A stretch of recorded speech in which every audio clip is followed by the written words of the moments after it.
All right.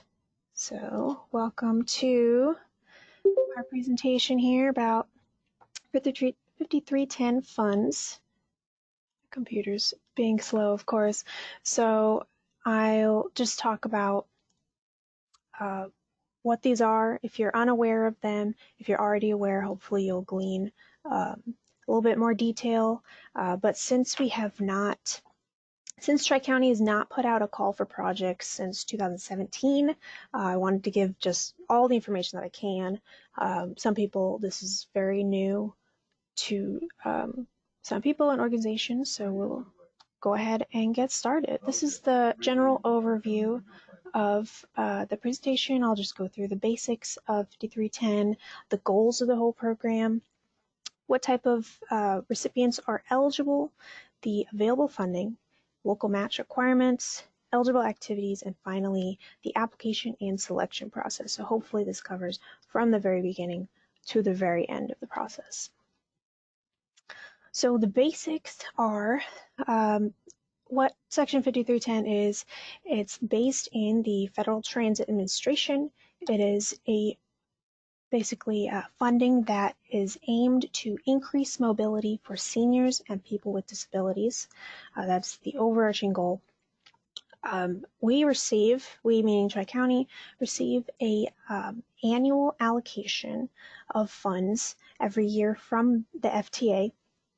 And it's earmarked specifically for the urbanized area. And I have a map coming up soon in the presentation.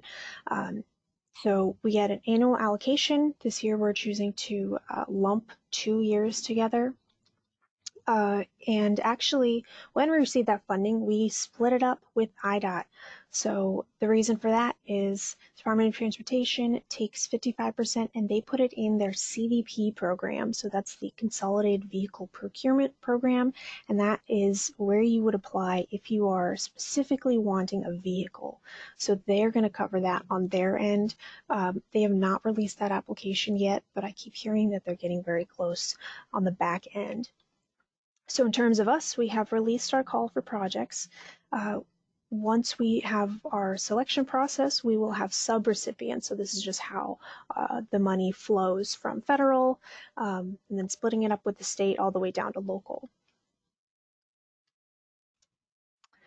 All right, so next, this is the urbanized area. It's the map of everyone included in the urbanized area. So if you look at the purple lines here and all the yellow municipalities, it goes as far north as Chillicothe, as far south as Pekin, and then we have Germantown Hills, Washington, Morton, along the east.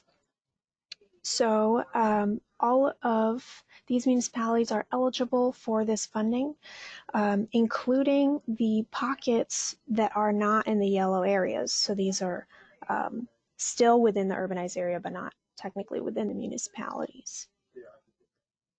So the goal of this program, like I said, is to increase mobility through transit for these individuals, people with disabilities and seniors specifically.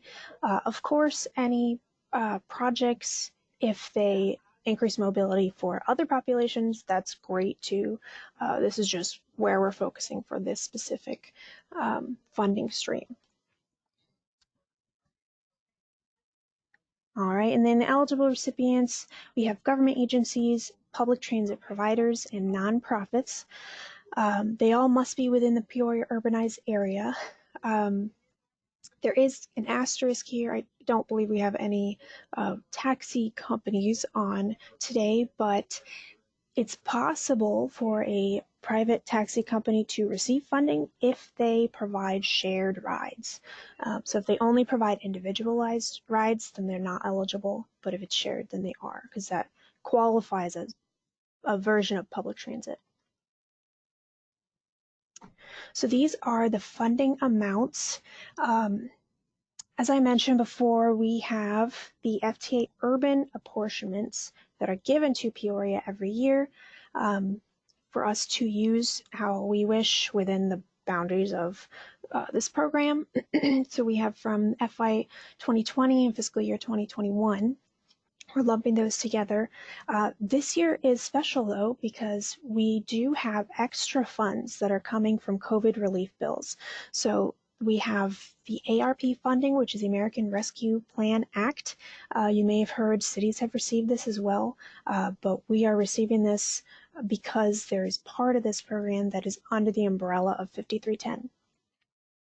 As well as CRISA funding. So that's the Coronavirus Response and Relief Supplemental Appropriations Act. And I will mention this later as well, but the good thing about the COVID relief funds is that they do not require a local match. We're managing the way that we're managing this here is that once we receive all the applications, we will go through our prioritization process, and the highest priority projects could potentially receive a lower cost share requirement. So they might have to pay a little less, which is great. So the total funding we have available is $316,461. That is up to that amount.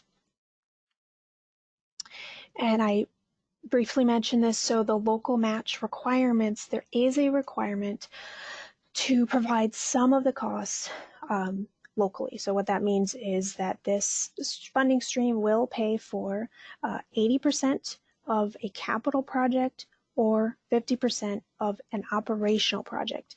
And it is up to you to identify locations or funding streams of the other 20%, the other 50%, depending on the type of project you select. I will go through what each of these really means in terms of actual examples.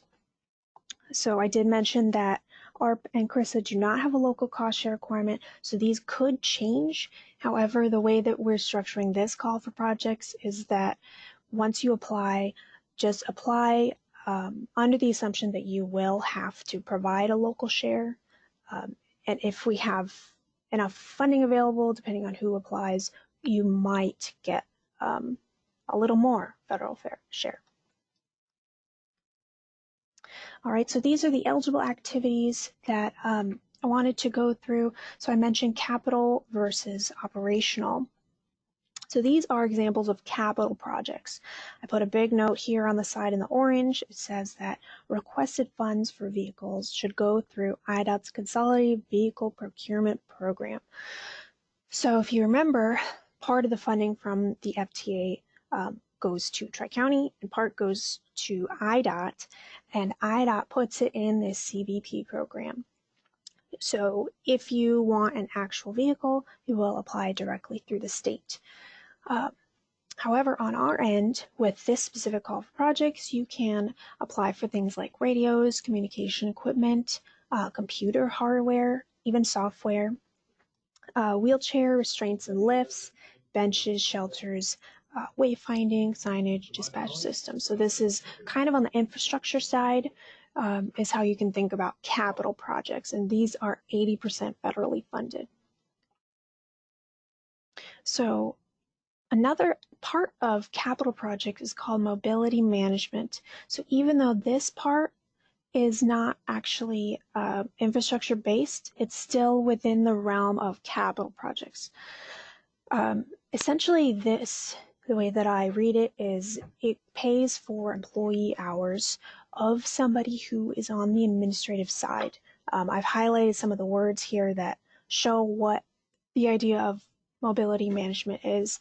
Could be facilitation of transportation service access, support for management activities, development, operation of call centers, just planning, things like GIS, coordinated vehicle scheduling, and just administrative costs throughout. So if you have questions about this, I will do my best to answer them. I will say that the gray area study was partially funded this way. So now we move on to operational. This refers to any kind of simply operational practices that you could apply for. So it could be expansion of service parameters for paratransit. It could be expansion of hours, providing door-to-door service, especially if you currently provide curb-to-curb. things like voucher programs or support of volunteer driver programs. I threw all of these examples on here. And these are actually included in the materials that I emailed out. So they're listed on the application itself as well as the letter that came with it. So speaking of the application, the way that we have it is you fill it out through Microsoft Word. It is a fillable form. So anytime there's a gray box, you just click on it and you're able to fill it out there. I did not go into depth right now about the instructions, although you can find them on page 4. Excuse me. And if you have any questions while you're filling out the application, feel free to ask. So our call for projects will be completed on October 1st. So we do ask that you respond if you intend to apply. You apply by October 1st. So you can email me or you can hand deliver, you can mail, whatever you decide. I'm assuming email is easier, but I'll leave it up to you. You will have to utilize HSCP plan goals as guidance. I will go through that in just a couple slides here. Just to note, I'm currently planning to be out of the office from September 15th to October 1st. This is kind of up in the air right now, so we'll see if it actually happens. But based on my current plans, I plan to be gone then. So if I do end up leaving on vacation, then you can talk to Michael or Gabe, and I'll provide all their information at the end of this, the end of these slides. So these are the goals mentioned in the HSCP plan. This plan is getting kind of old. We do need to update it, and we will soon. So that is on the docket. But until we do that, we will use the goals listed in the plan. And as you fill out the application, you do have to connect to these goals to make sure to actually be selected in the end. So we want to increase awareness, improve the quality, increase efficiency, decrease costs, increase availability and options of public transit, as well as human service transportation within the general area. So this, and in all of these, it says for target populations and the general public. In our case, the specific populations, we want our seniors, people with disabilities. But again, if you can, increase any of these things, awareness, quality for the public as well, that's just a bonus. So moving on to our evaluation criteria. This is basically the means of how we select projects. Of course, we want to tell you this from the beginning because we want you to be successful. Depending on the number of projects, we might not be able to select everyone, but we hope we can award as much as possible. So we do have a couple of screening questions, basically yes, no. Does the project meet unmet transportation needs? You just write about how it does that within your application. Does it address these HSCP goals that I just went over? And you can find the plan on our website, and I will post this presentation as well if you just want the Cliff Notes version. So the evaluation criteria is shown at the end of the application document, so you can look up more details on this, but just to show you what they are, there's 20 points maximum for the participation in local coordination process. So if you already attend the HSCP meetings or one person from your organization does, then you've got a shoe in.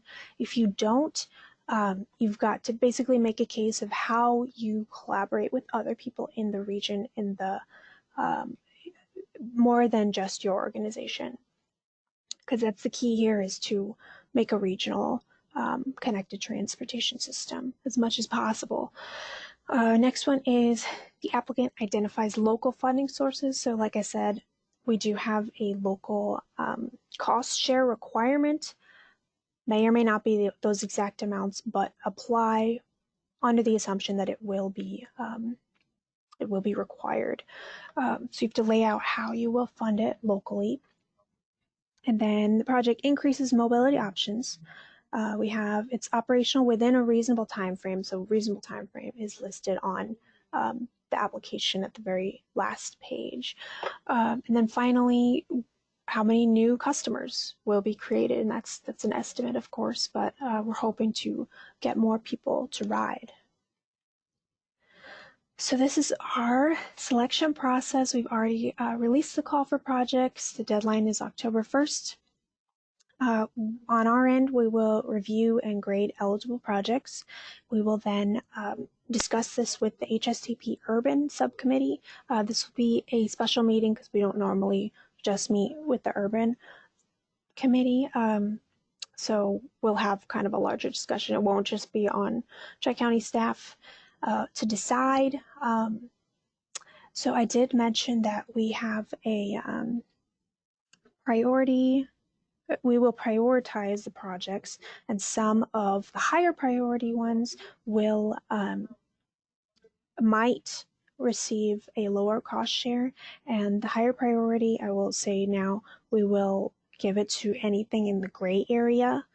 Since we did just produce a gray area report, I will go over that in just a second. So after we review and discuss the eligible projects, we will take it to our technical and policy boards. They will then approve them, hopefully. And then after that, Tri-County will apply for the funding through the FTA. So we will basically do the lion's share of the admin work. So if your organization is short-staffed or you're worried about administration, a lot of it will be done on Tri-County's end. So just know that. So these are the gray area municipalities. Essentially, we created, with the help of Lockmuller Group, which is our consultant, we produced this study that showed that these specific parts of the urbanized area have limited or no public transit options available. So since we have just released that and we've identified these are the places with the biggest need, these will be the high priority projects. And so we have some in all 3 counties here. And the population doesn't necessarily matter for the case of this call for projects, as long as it shows that it's within here. But of course, you can apply for anything within the urbanized area. This is just the higher priority for us. All right, so to give you an idea, if you do receive the award, these are the requirements for what you'll have to do. We will request likely monthly financial and brief status reports. That could be invoices from any work that you've conducted, and just a few sentences or a paragraph, whatever is needed about what work has been done over that month. So it could be, we have no updates. Some months there are no updates, but that's the idea of what we will ask for you. That's probably the minimum. We can't say for sure because it will depend on the project. For example, if you have a capital project, there will be required environmental reviews. You would probably have to, depending on what the project is, include procurement policies of your agency as well as the FTA. So that is just kind of a little idea of what you would see down the road if you are selected. All right, so that is, I hope I didn't throw too much information at you, but that is basically from the beginning to the end of the 5310 process. These are all our contact information. The phone number is the same, but just simply ask for our names, and you'll be able to reach us by phone. And it is on our website at tricountyrpc.org/transit. All of this material will be on there, the application, everything. So now I will take a break and I will open it up for questions. Does anybody have questions or comments, clarification points? We're happy to discuss them here.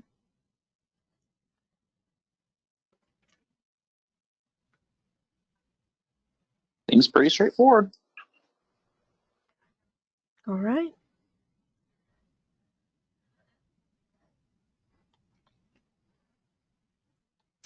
Oh, I see Jamie wrote no questions in the comment box. Excellent. All right. Trying to think of any ones that I've gotten. Yeah, I have gotten a couple questions from individuals just asking, can you confirm that my project is viable? And so feel free to, if you have a specific project in mind, you're not sure, you can ask me directly. Yeah, this is my first year doing this, so if I don't know, then I will ask my Federal Transit Administration contacts. They have been doing it longer than I have, so hopefully we get a better answer for you there.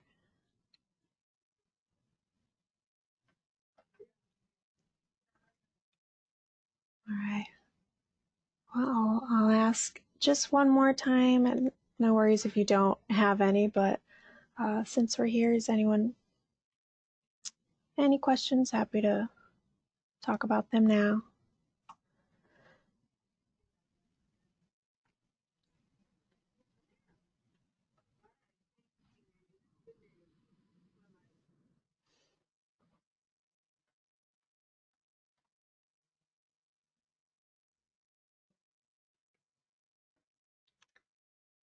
Okay. I think that's about it. We'll keep it short and sweet today. We don't have to drag it on too long. Well, thanks for everyone who joined. We do appreciate it, and I hope that you can apply. We really want to use all this money because otherwise I will have no use for it. So hopefully we can increase the mobility in the region. That's the whole goal. So Thanks. thank you everyone for coming. Bye.